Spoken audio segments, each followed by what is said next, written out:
this is Shina, the unique one. Welcome back to my channel. I'm coming at you with a Coco and Chat session.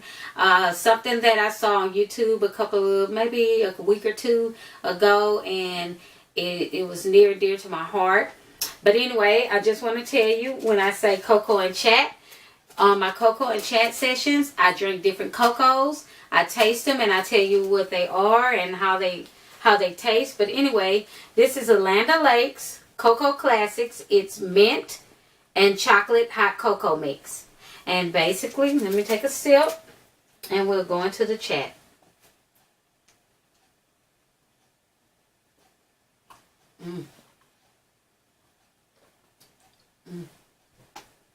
Sorry, you guys, I took a little bit, drank it a little bit too much.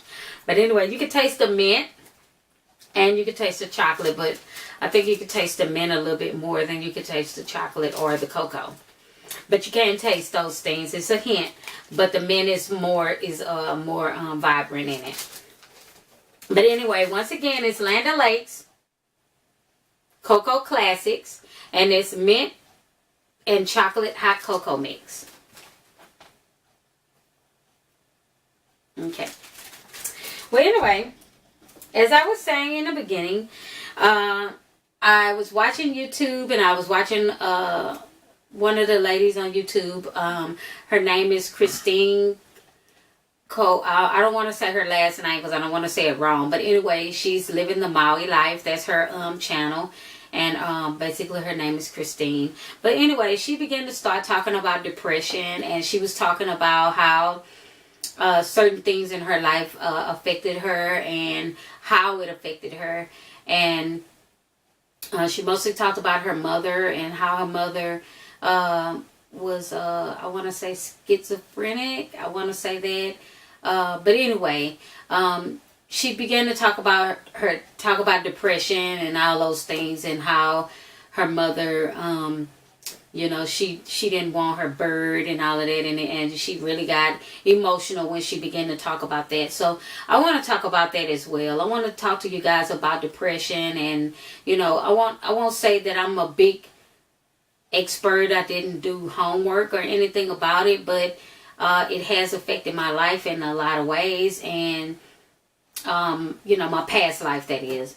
But anyway, and I just want to say a few things, just basically, if you, if you were depressed and you don't get a hold of it in the future, your future life, you could easily slip back into that depressed mode.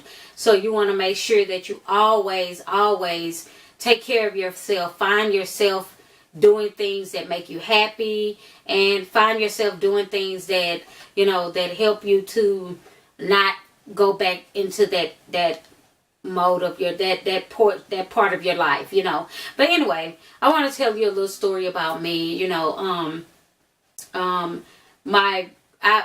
from a big family, but as far as my immediate family, which is my mother, and it was my mother, my brother, and my stepdad. And my stepdad was an alcoholic, and he was basically, he fought in Vietnam War, and he basically what they call shell shock. So it was moments to where he was experiencing things that pertain to the war, and it was a lot of guns involved. So right now, I do have a fear of guns, and they're not my favorite. I don't like being around them, and which I won't say a lot of black people, but there are a lot of black people that I won't say they're fearful of guns, but a lot of black people, don't like being around them because that was part of our life. Certain things were part of our life. But anyway, back to me, my story. But anyway, I remember this one story my mom was telling me one time, and she was she was not telling me. She was actually telling the aunt, and I was being nosy.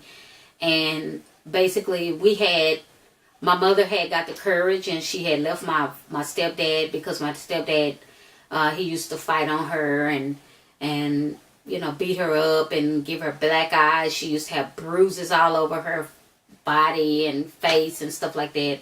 But anyway, my mother had got the courage to pack me and my brother up, and we left one night, and we never came. I won't say we never came back, but we had left.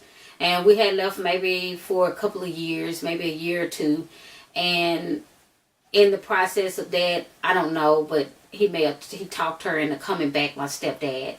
And so my stepdad, when he talked her into coming back, we came back. And in the process of that, it was like she was telling my aunt a story.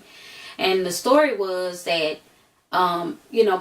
during Christmas time, my mother would hide my brother and mine and my brother's gifts up in the attic. And basically, she used to put the gifts up in the attic. And basically what he did was, when she put the gifts up there, he took a shotgun and he had rigged it so that when she opened up the door, it would go off and shoot her, But anyway, but at the time, me and my brother would be sneaking around trying to find our gifts and this and that and the other.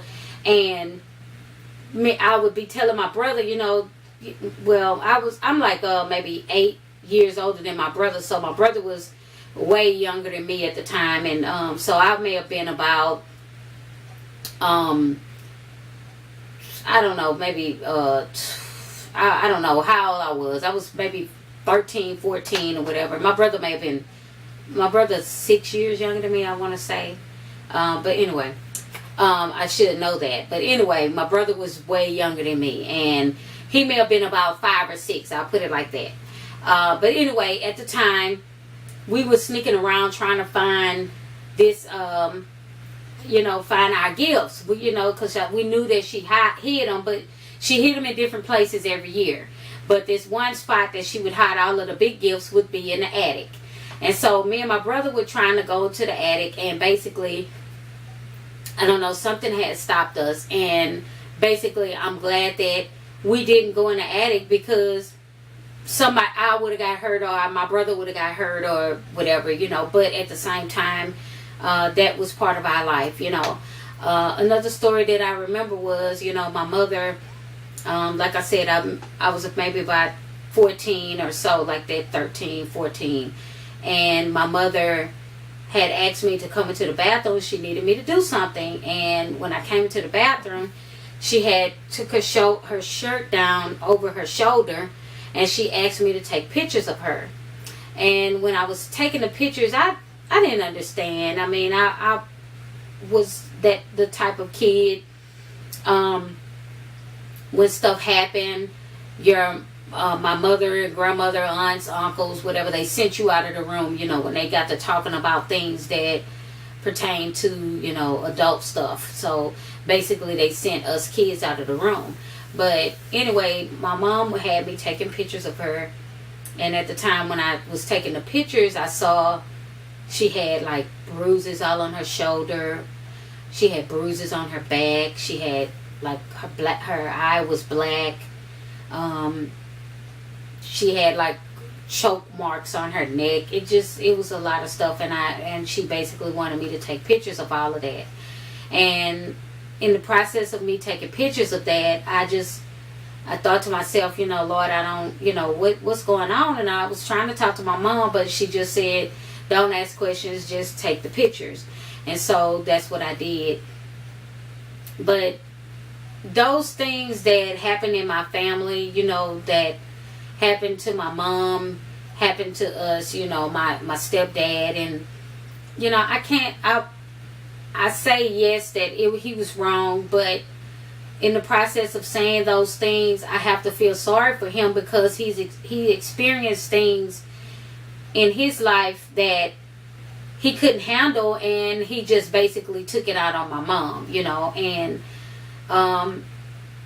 basically I want to say he's the only dad that I knew. I mean, when he wasn't drinking, he was the model father. He was the model stepdad, I should say, and he took care of us when he wasn't drinking. But when he drank, that was the time that everybody got out the way, you know, and you know, but anyway,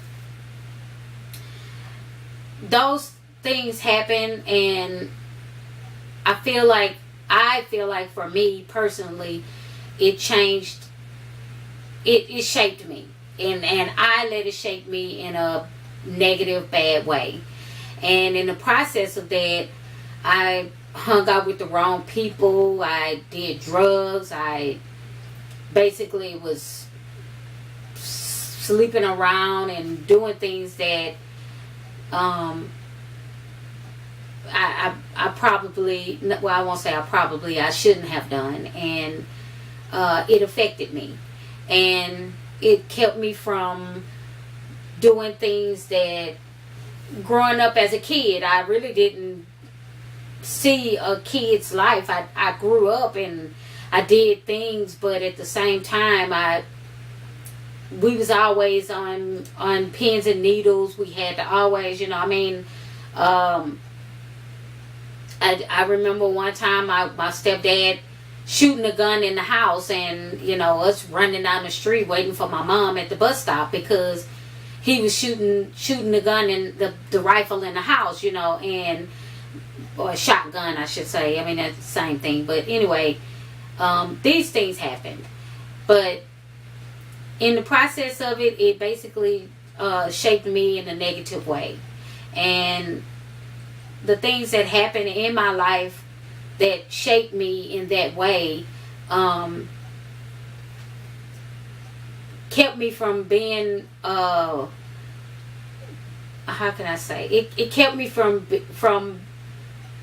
finishing and completing things. It kept me from I was fearful of a lot of things. I couldn't step up and stand up for myself. It was things that I mean, sometimes I still do that. I don't stand up for myself, but for the most part, there are things that affected me. And so, but anyway, one day I thought about, you know, I was like, you know, I want to do something, and it was things that I was doing, but I didn't have the will to do it, or the confidence enough. That's the word I'm looking for. The confidence enough to do those things.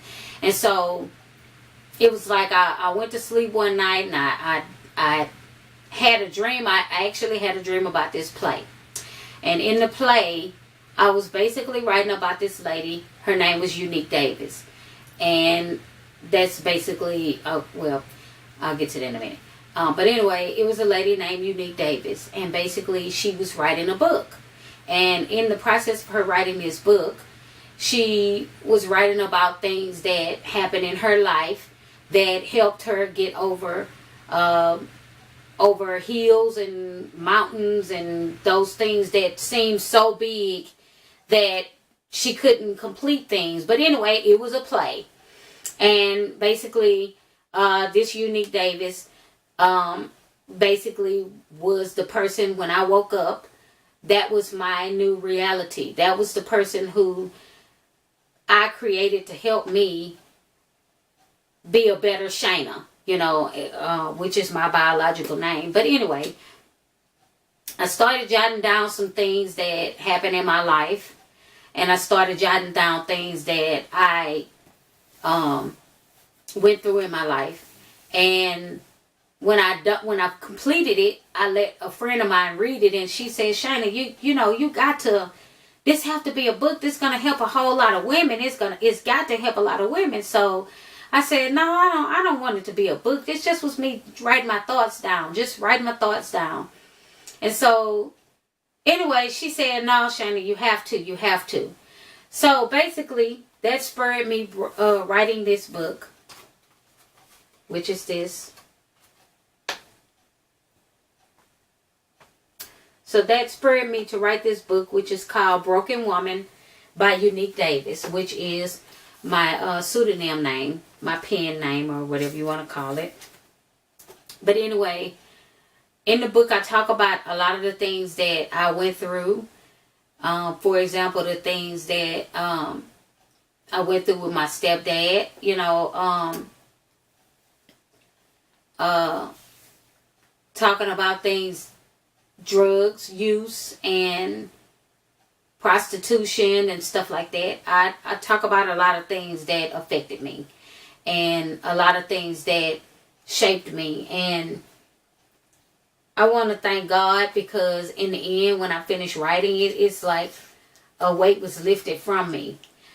But the hard thing about it is that when I did write it and a lot of people who knew me read it, a lot of people started judging me. Before they read the book, they treated me differently. You know, some people did, some people didn't. But some people treated me, differently. They treated me, as if I wanted their husband, or as if I wanted to, hurt them in some form or fashion. But that wasn't it at all. It just was, this was my past. This was something that I went through. This was something that I experienced in my life. And it took this to save me. And, I won't say and God, but it took God for me to write this to save me. Because otherwise, I was headed down the wrong path for, like trying to commit suicide. That doing those things. Those things were the things that affected me. And those things made me different. And now I'm happy to say that God has made me different. He has changed my life. He has made me a better person. And some things I'm still fearful of, like being in front of guns and stuff like that. I am still still fearful of being with guns. But however, knowing that it did change my life, and knowing that writing this book and getting it off of my chest basically saved my life. I know I have kids and my husband and everything, but it wasn't enough to save my life. I survived as long as I could. And I wasn't thinking, because even after having my kids, I still tried to commit suicide. But, I wasn't thinking about my kids and how it would affect them and how it would affect my family. And I wasn't thinking about any of those things. All I was thinking about was ending the pain, ending the things that hurt me or made me depressed or made me sad. I didn't want to feel that anymore. And with this, it's not a big book. It's not something that I planned on it being a book. It wasn't that. It just was, I needed to change who I was. I needed to change that. Okay, so I'm going to read an excerpt from the book, Broken Woman, which is chapter 25. It's the broken woman. So basically, when you look at the book, it'll have the chapter, and then it'll have a definition of the words. So it'll have a definition of broken, and also it tells you the chapter. So let's talk about that. So this excerpt says, wondering how I could have let so many men, so many people possess me and keep me punishing myself. I just kept letting things go on and did not worry about it. I have let so many of these things go on because I'm used to it. Used to it? How could I say that? Used to it. You should never have to be used to being broken, hurt, and disregarded. For a long time, I was unable to look myself in the mirror. Not because I felt as though I was ugly, but because of the things that I remember doing as a young girl. The result of that young girl's lifestyle, I became unhappy, unforgiving, and unmotivated. Falling into the hands of this broken woman and many of these ladies has trained and motivated me to do things in which I was not proud. I'm happy in knowing that my past is just that, my past. I have forgiven myself for those things, but recently I have indulged in things that I have pushed back into that have pushed me back into that past lifestyle in thought and action. It makes me remember all the women that I hate.